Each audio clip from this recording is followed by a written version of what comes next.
Ya, comenzamos este seminario. Primero, un recordatorio sobre las ecuaciones de Maxwell. La primera ecuación es la ley de Gauss eléctrica. Se refiere a cargas positivas y negativas aisladas. La segunda ley es ley de Gauss magnética. Se refiere a que norte magnético y sur magnético no son aislados, ¿ya? Siempre están como mínimo como dipolo. La tercera ley es la ley de Faraday-Lenz, que explica cómo un campo magnético puede generar un campo eléctrico. Y la cuarta ley es la ley de Ampère-Maxwell, que indica cómo un campo magnético puede crear un campo eléctrico. ¿Ya? Les voy a compartir un link de Peerdeck.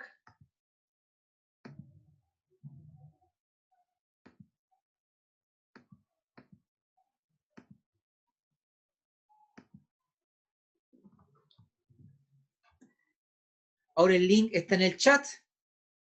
Revisemos ese link.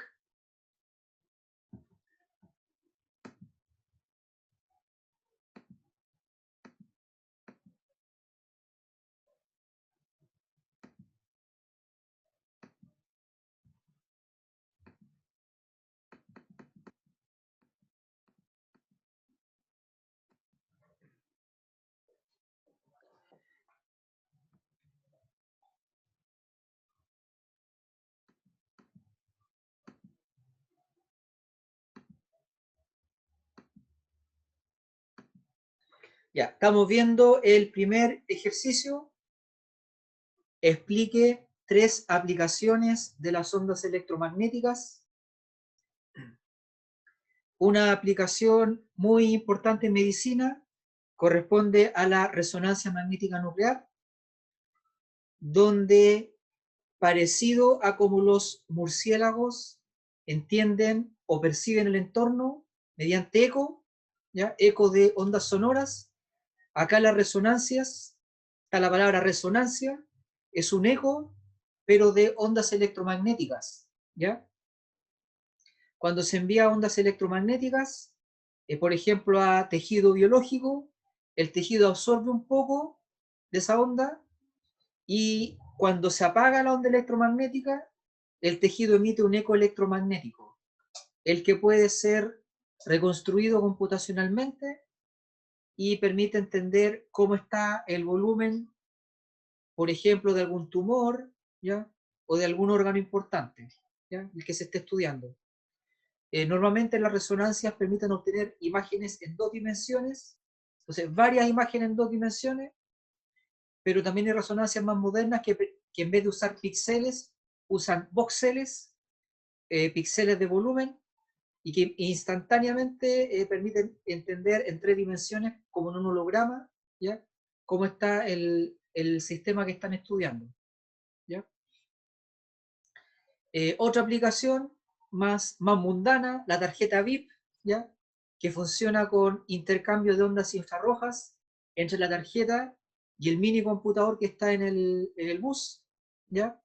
Y así, mediante magnetismo, se guarda la información en forma magnética, se actualiza el saldo, ¿ya? Y se hacen cálculos similares, como de la ruta, ¿ya? Eh, Otra aplicación son los trenes de levitación magnética, ¿ya?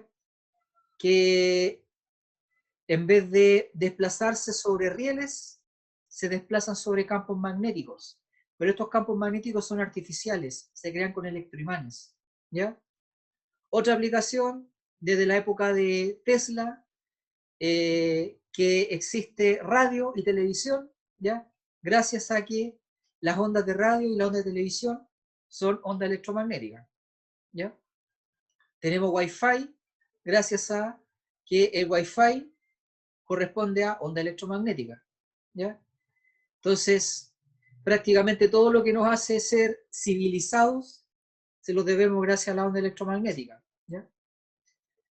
Gracias a la tecnología eh, tenemos en cada casa un enchufe, incluso en los países más pobres esto es así, un enchufe al cual se pueden conectar del cual sale corriente alterna, ¿ya?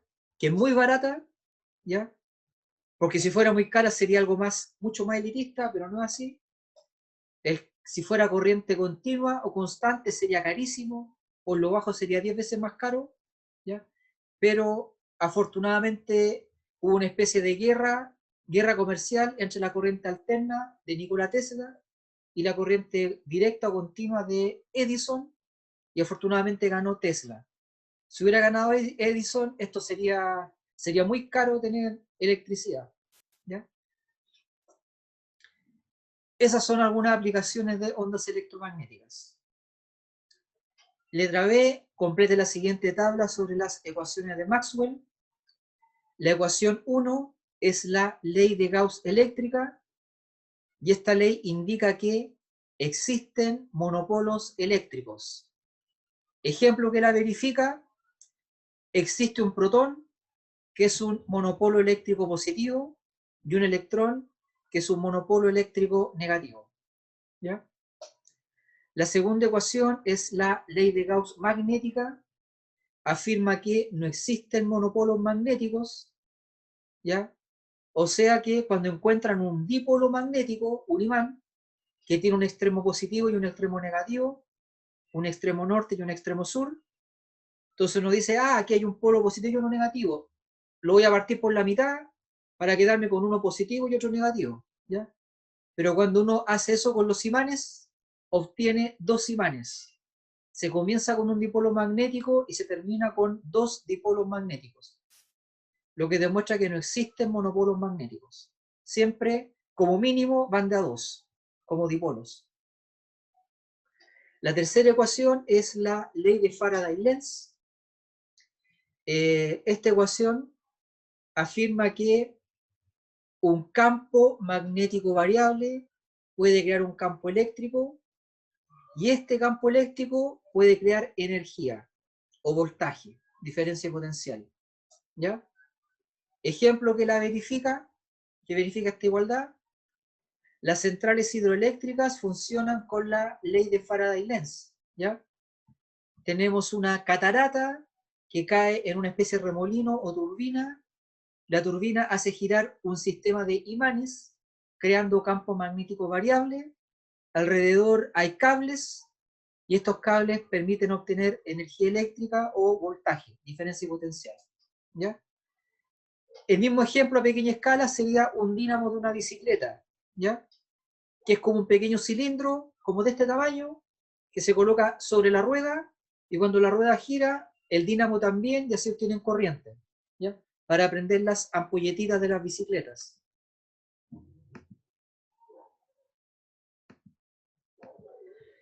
La cuarta ecuación es la ley de Ampère-Maxwell, que afirma que un campo magnético puede ser creado de dos maneras. Primero, de la forma usual, que es con una corriente, y la segunda alternativa es mediante un campo eléctrico variable, sin corriente. Es decir, si tienen un condensador, o sea, un metal, después un no conductor como papel, imaginen un libro, ¿ya? Celulosa, y después metal de nuevo, y lo conectan a una batería. Entre un metal y otro no hay corriente, porque al medio hay papel. Sin embargo, si hacen lo mismo que en el laboratorio 4, que era hacer contacto y dejar de hacer contacto con la batería, van a tener un campo eléctrico variable, y debido a eso van a generar un campo magnético sin corriente, porque entre una placa de metal y la otra hay papel, ¿sí? Pero sí va a haber un campo magnético.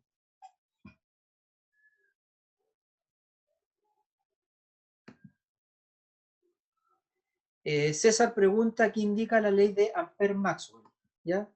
Ley de Ampère-Maxwell. Se puede crear un campo magnético de dos maneras: con una corriente es el caso típico, y el caso atípico es con un campo eléctrico variable, ¿ya? Esas son las dos maneras de crear un campo magnético. La ecuación 3 explica cómo crear un campo eléctrico a partir de un campo magnético, y la ecuación 4 explica cómo crear un campo magnético a partir de un campo eléctrico. uniendo las ecuaciones 3 y 4, podemos ver que si crean un campo magnético, si tienen un campo magnético pueden crear un eléctrico, y este eléctrico va a crear un campo magnético, etc. Esa es la onda electromagnética, ¿ya?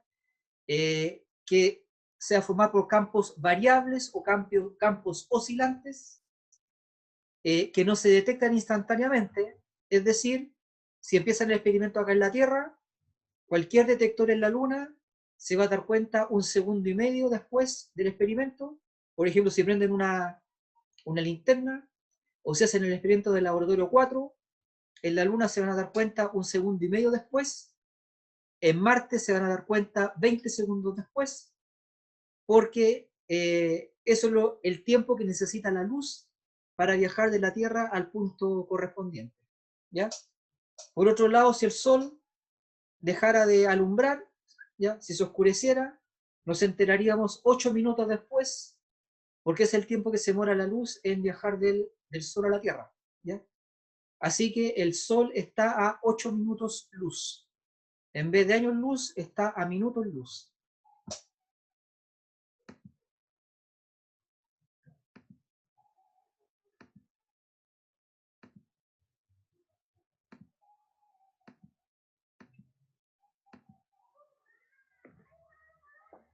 Entonces César dice, ¿se puede crear un campo magnético a partir de un eléctrico y viceversa? La respuesta es sí, ¿ya?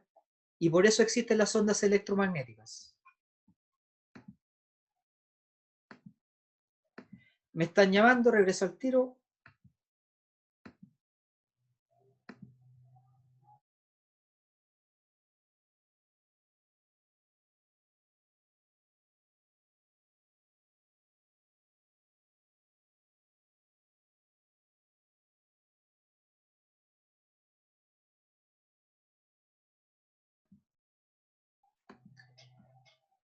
Ya, ¿les quedó alguna duda?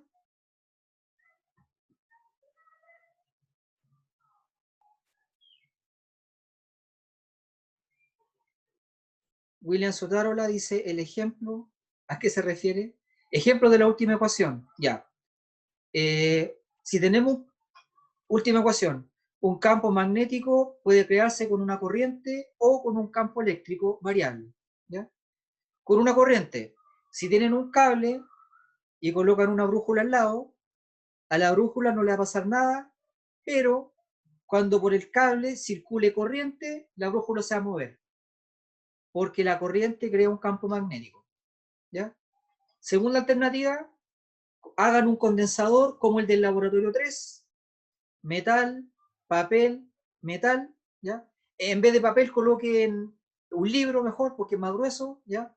En el centro del libro coloquen una brújula, eh, coloquen una batería en este condensador, porque metal, papel, metal es un condensador, coloquen una batería, no va a haber corriente porque al medio hay papel, hay un aislante, no hay corriente, pero sí hay un campo eléctrico, y a pesar de que no hay corriente, la brújula también se va a mover, ¿ya? Porque están creando un campo magnético a partir de un campo eléctrico, ¿ya? Tienen que hacer esto mismo, ¿ya? Lo mismo que hacer en el laboratorio 3, lo tienen que hacer en este ejemplo. Tiene que ser un campo eléctrico variable, ¿ya? ¿Dudas?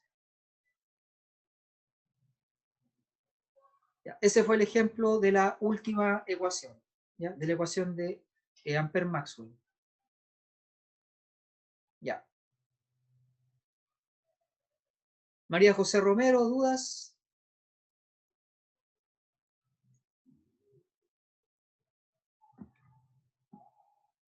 No, ya, ok. Vicente Gutiérrez, ¿dudas? Ya. Pasamos al ejercicio 2.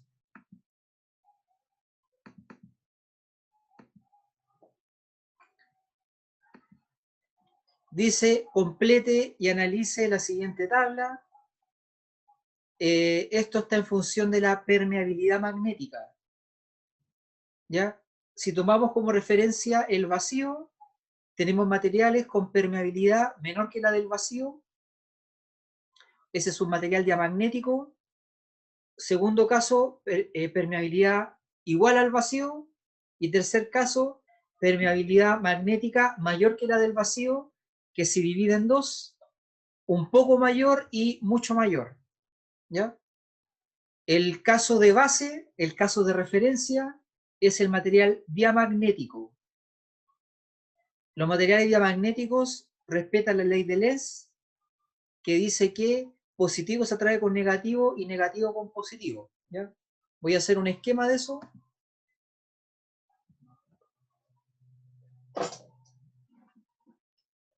Este es el caso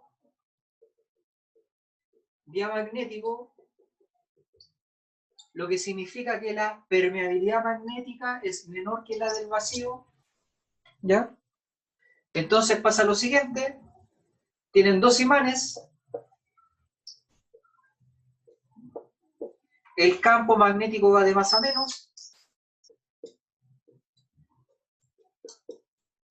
campo magnético externo, y colocan acá un material con una permeabilidad menor que la del vacío, es un material diamagnético. Conviene imaginar que es un material fluido magnético, un magneto fluido, ¿ya? Lo colocamos acá, un magneto fluido, y se va a adaptar de modo que positivo magnético se atrae con negativo magnético, norte con sur, y el negativo magnético se atrae con el positivo, ¿ya? Ese es el caso normal, ¿ya? Más con menos y más con menos, ¿ya?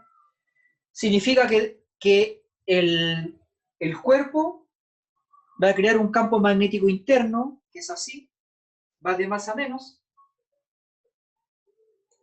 ¿ya? Este es el campo magnético del material, va de más a menos. Entonces, ¿qué ocurre adentro como efecto neto? Efecto neto, acá adentro va a estar el campo magnético externo, va a estar el campo magnético del material, y cuando los sumen, va a dar un vector neto más chico que el externo, ¿ya?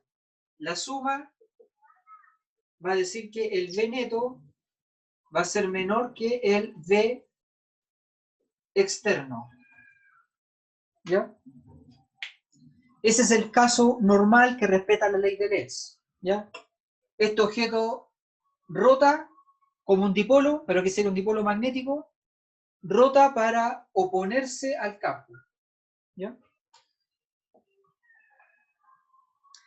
Tomás pregunta a qué se refiere con mu y mu sub 0. Mu es la permeabilidad magnética, ¿ya? La usaron en el laboratorio 3, cuando hablaron del solenoide, ¿ya? Indica cuán permeable es el medio a las flechas de campo magnético, ¿ya? Mientras más permeable sea, más flechas van a pasar por metro cuadrado, ¿ya? Eso es mu.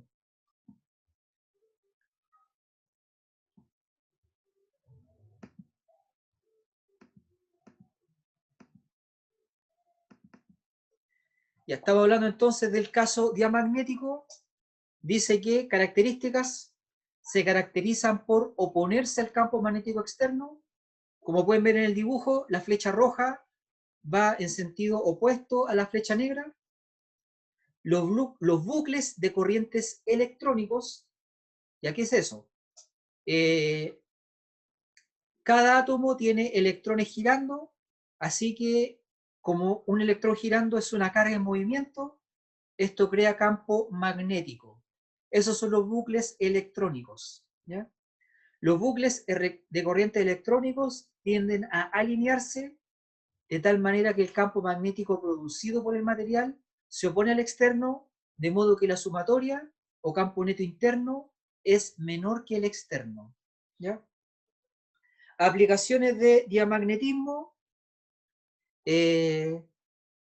está el caso de los trenes de levitación magnética, que son súper útiles, un avance súper importante para la humanidad, porque normalmente los automóviles, ¿ya? utilizan gasolina para conseguir efecto neto igual a cero. ¿Ya? Es decir, ¿qué quiero decir con efecto neto igual a cero? Cuando un automóvil se mueve a velocidad constante, esto es porque la fuerza total es cero. Entonces el motor lo único que hace es crear una fuerza que anula al roce. Al hacer eso, la sumatoria da cero y el automóvil se mueve. Se mueve con velocidad constante. O sea, gastan energía para conseguir nada, para conseguir una fuerza neta igual a cero. ¿Ya? Entonces el roce tiene la culpa de que gastemos tanta gasolina, de que esta sea una sociedad adicta al petróleo. ¿Ya? Sin embargo, los trenes de levitación magnética lo que hacen es, es crear mediante electroimanes, ¿ya? Consiguen la anulación del roce, porque estos trenes flotan en colchones de campo magnético, ¿ya? No son átomos, es un campo. Entonces, si no hay roce, ¿ya?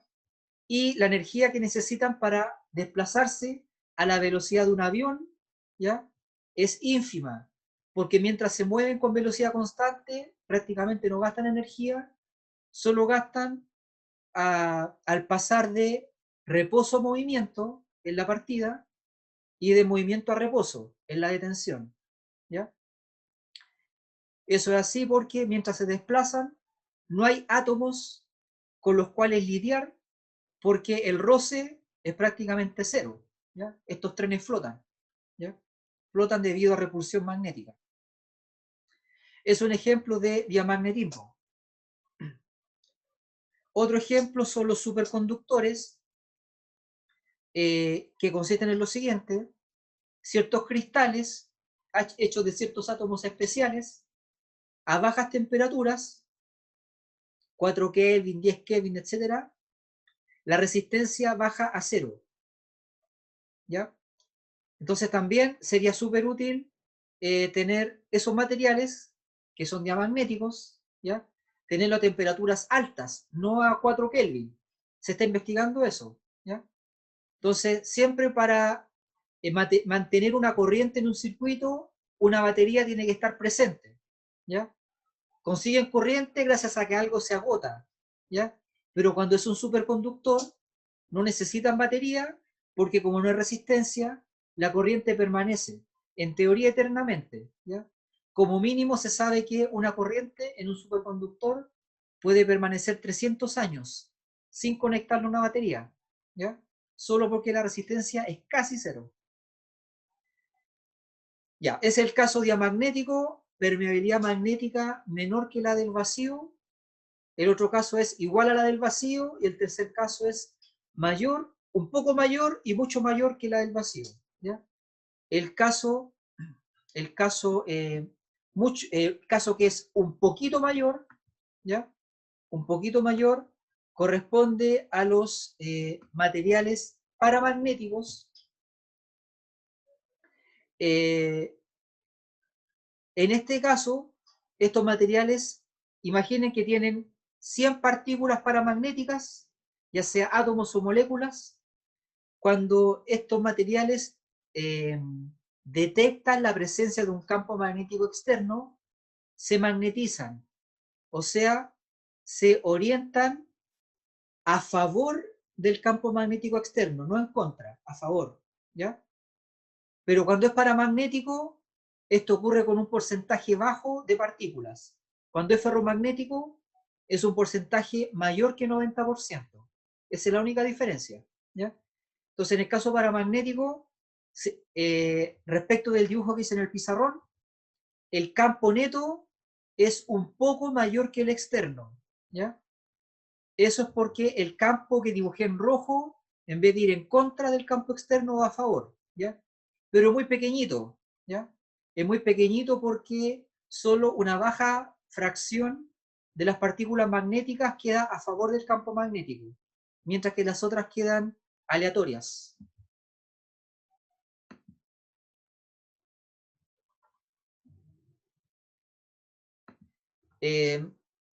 Ejemplos de paramagnetismo. Ustedes saben que el campo magnético es creado por una corriente o un campo eléctrico.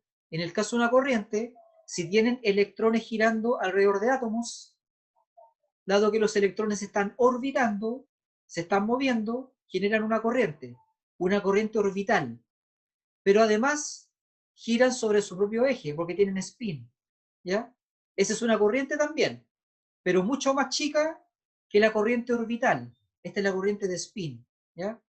Entonces existe la resonancia paramagnética nuclear, que es aquella donde la onda electromagnética reacciona con el campo magnético generado por los spines, no por las órbitas, ¿ya? Obviamente esto sirve para estudiar sistemas paramagnéticos, ¿ya? Donde el campo magnético importante es creado por los spines. Otro ejemplo o aplicación de paramagnetismo la hacen los geofísicos cuando van a terreno, van con un magnetómetro y el terreno, por ejemplo, lo dividen en una malla de 10 por 10 y en cada puntito, en cada nodo, hacen una medición del magnetismo.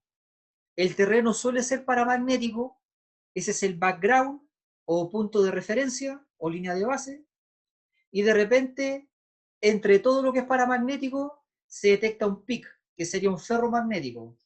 Ese pic ocurre cuando están parados por ejemplo, sobre hierro, sobre cobalto, gadolinio, disprosio, samario, neodimio, alguna tierra rara, etc.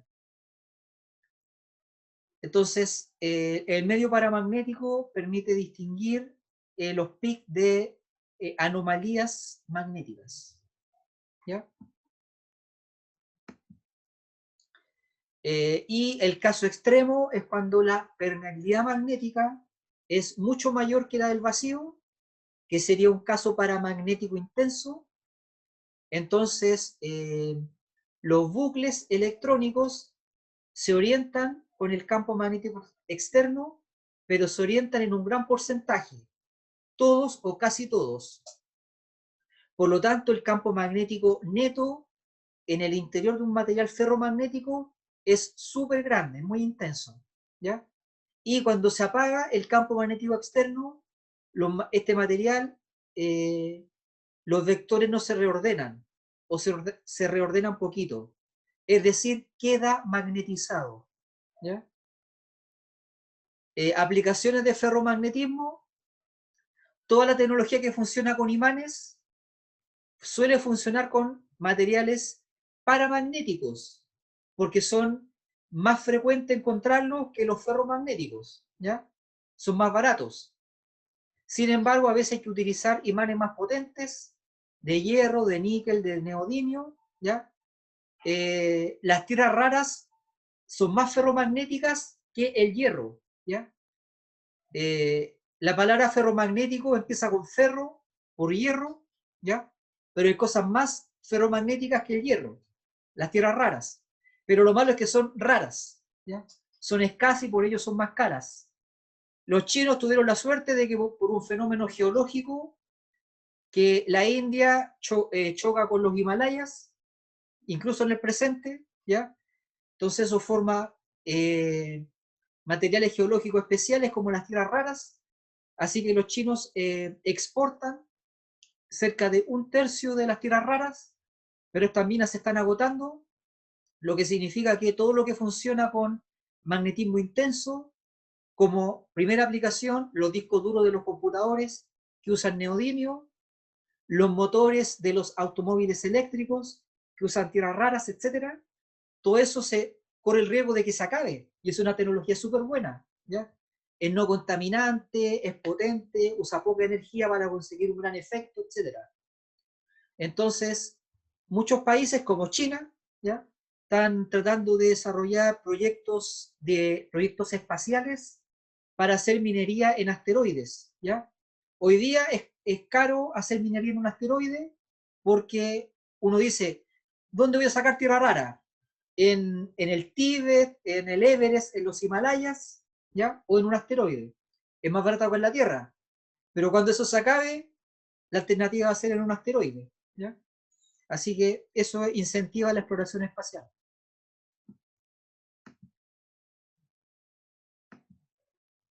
María José Romero dice, no entendí lo del campo interno y externo, cómo uno es menor que el otro.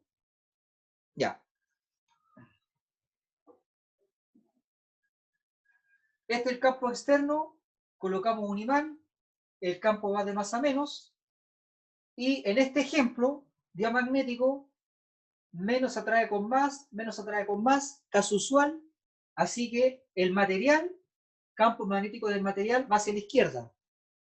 Cuando sumen los dos vectores, para encontrar el campo neto acá adentro, o sea que dice que hay una persona acá adentro, ¿ya? Una persona midiendo va a medir el campo neto, el externo más el interno. Por si acaso el externo pasa por aquí también, ¿ya? El externo se sienta acá adentro. La sumatoria de un campo que va hacia la izquierda y de otro que va hacia la derecha va a dar un vector neto más chico. O sea, el campo neto adentro va a ser menor que el externo. Es el caso diamagnético. En cambio, en el caso paramagnético o ferromagnético, el vector rojo va al revés, ¿ya?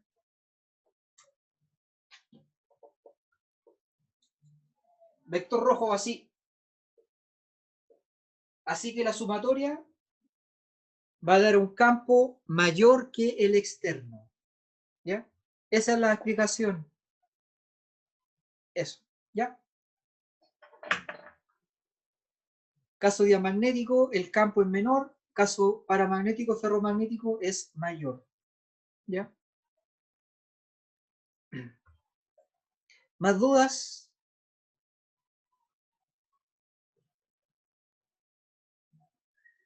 Elisa Barisic, ¿dudas?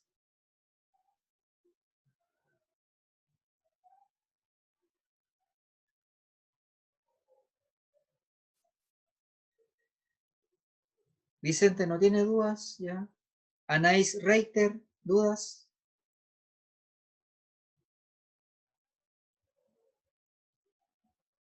Diego Paredes, ¿dudas? Ya.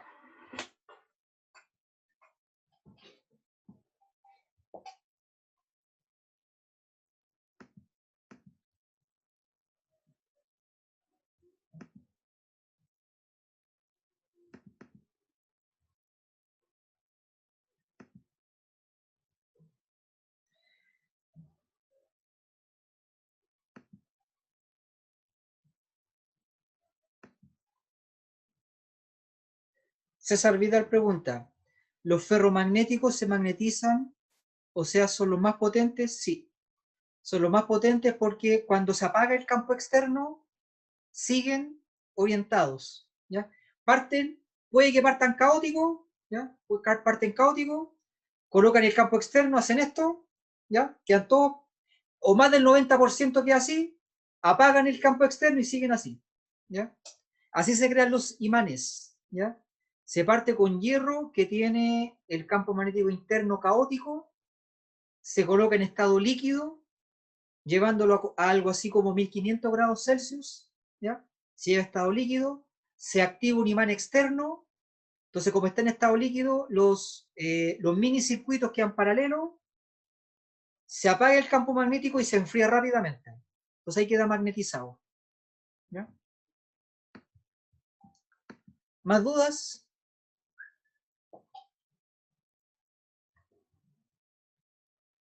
Ya. Pasamos al ejercicio 3.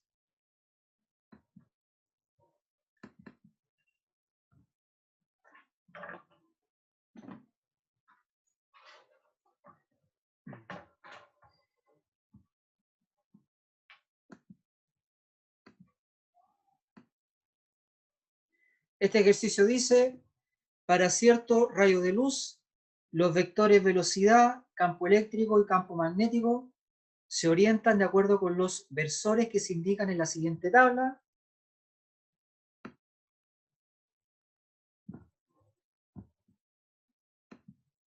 Voy a anotar los datos.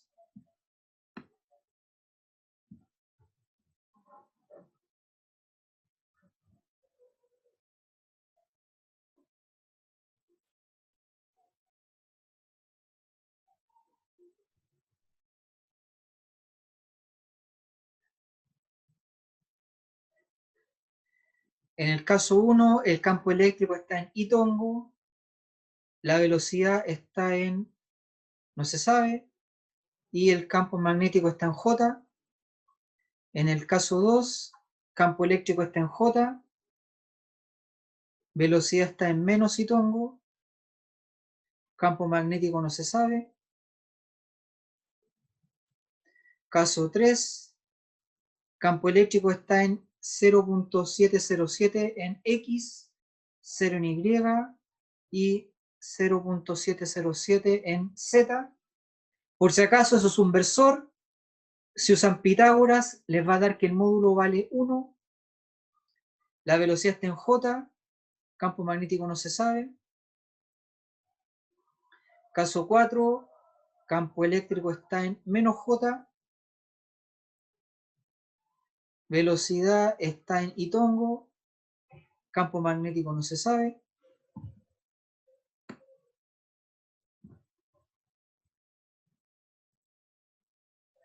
Caso 5, campo eléctrico no se sabe, velocidad está en menos J, campo magnético está en I.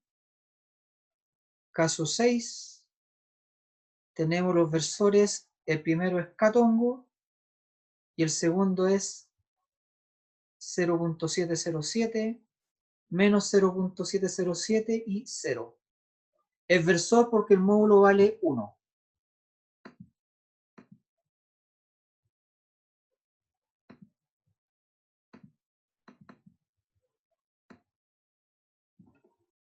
Ya. Para este ejercicio hay que usar la regla de la mano derecha.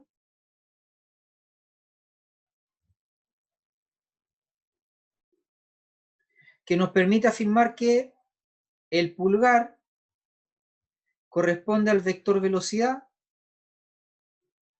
el índice corresponde al campo eléctrico y el dedo cordial corresponde al campo magnético. ¿Ya? Expresado matemáticamente tenemos que C es igual a E cruz B. Aquí están escondidas 6 ecuaciones, que son las siguientes. Usamos una regla mnemotécnica.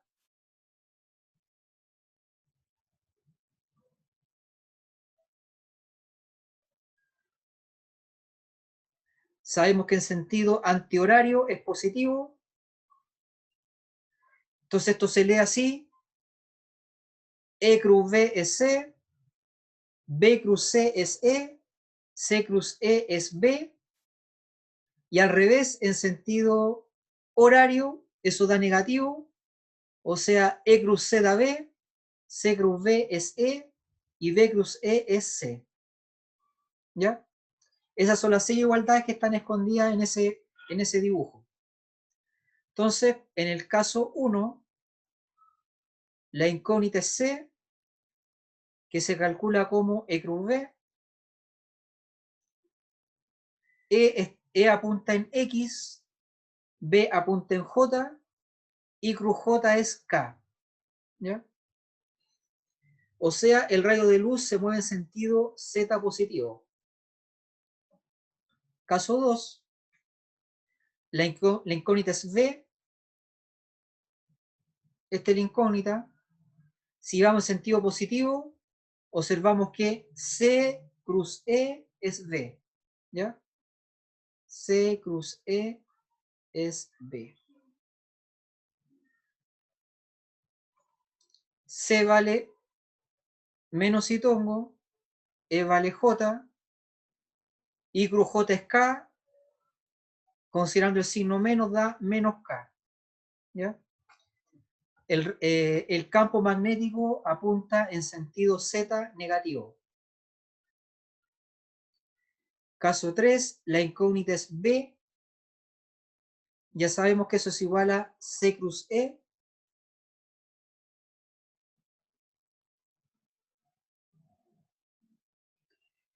Vector velocidad es J, 0, 1, 0.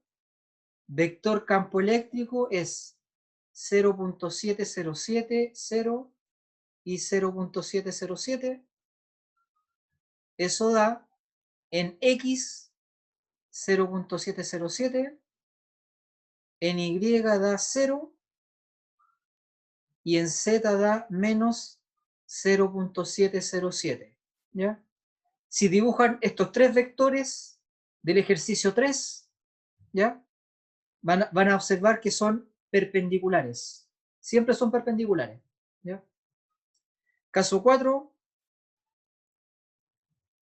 la incógnita es E. Según este dibujo, E se calcula con B cruz C. ¿Ya? B cruz C.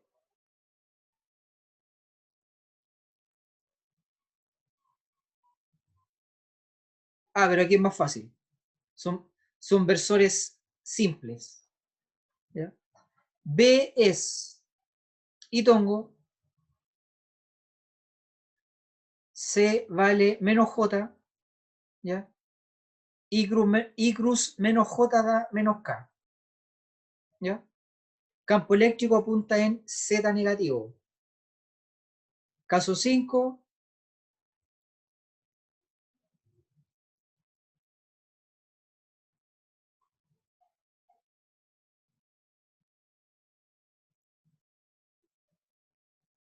parece que este era el 5.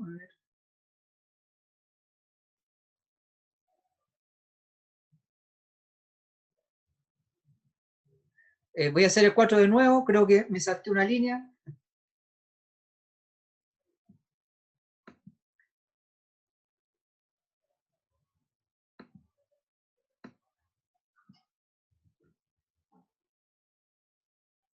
El 4 de nuevo.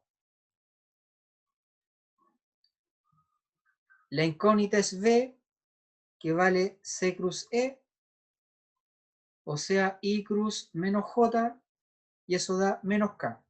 ¿Ya? Ahora el 5, la incógnita es E, eso es B cruz C, B vale Itongo, C vale menos J, ¿ya? Y cruz menos J es menos K. Y por último, el caso 6, dijimos que E vale B cruz C,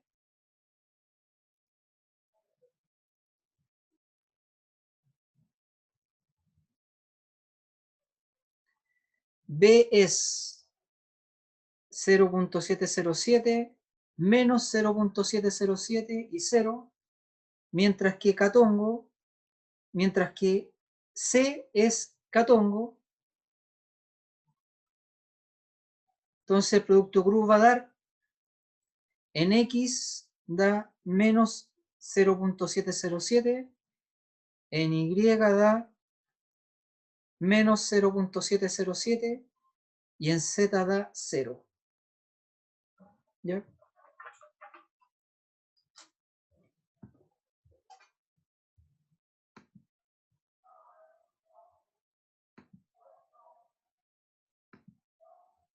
Eso Williams, sí. En el 4 se calculaba B. Sí. ¿Hay dudas?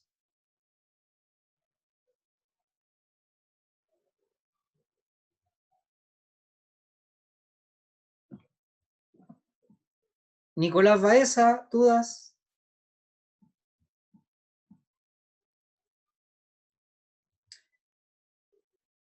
Ya, María José Romero, el ejercicio 5. Lo voy a repetir. ¿Ya?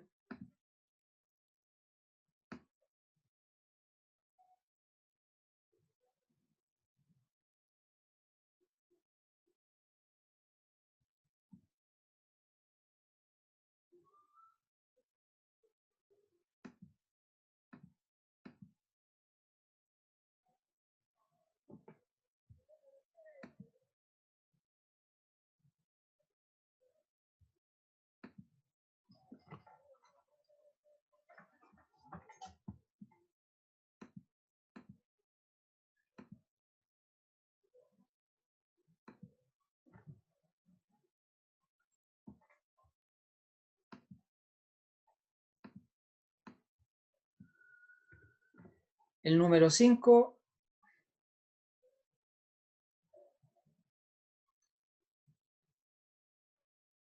E es igual a B cruz C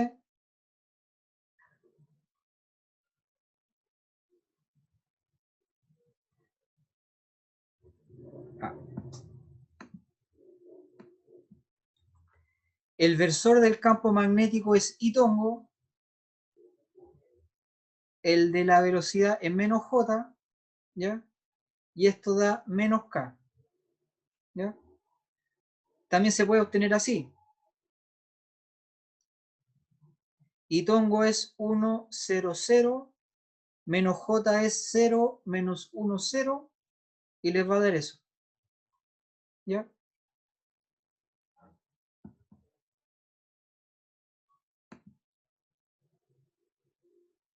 Ya. ¿Hay más dudas?